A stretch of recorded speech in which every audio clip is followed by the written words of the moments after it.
Yun mga kap, eto na yung dalawang poging-pogi natin at swabing-swabe ang performance. BGR Voyager at saka yung Lynx version 3 by Daddy Barber, no? So ito yung dalawang cordless clipper natin na merong charging stand. Okay, so ito yung sa lineup natin ng mga clippers, ito yung dalawa na may charging stand. So unahin natin mga kap, itong BGR Voyager, napakaswabe ng motor nito, 9,000 RPM mga kap. Tapos upgraded sa ceramic blade, naka zero gap, lever with notches. Napaka-solid nito mga kap. Yan oh. Napakalakas na motor, poging pogi. Okay, next natin is Lynx version 3 by Daddy Barber, no?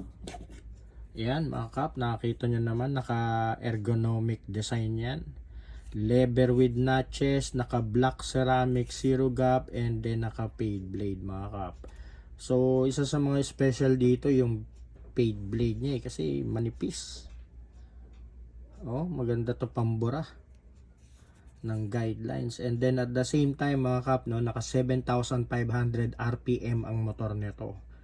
And then yung kanyang battery ay 3,200 mAh, which is mas mataas sa mga regular na cordless clipper, no, nasa 2,000 to 2,600 mAh, pero ito 3,200 mAh, no? So lamang na lamang to sa baterya. And then at the same time, second generation ng motor nito mga kap, kasi brushless DC motor.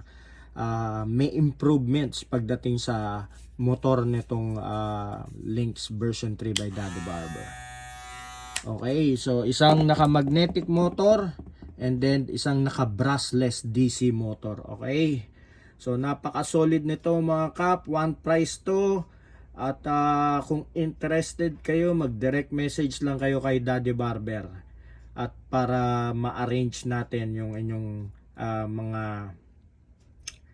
inquiries. And then by the way, meron tayong warranty mga kap, no? So nagbibigay tayo ng warranty sa ating mga clippers. Naka 30 days warranty tayo, guaranteed original, at naka cash on delivery via LBC nationwide, no? So legit na legit po tayo mga kap. At siguradong hindi kayo may scam dito. Maraming salamat. God bless you all. Thank you.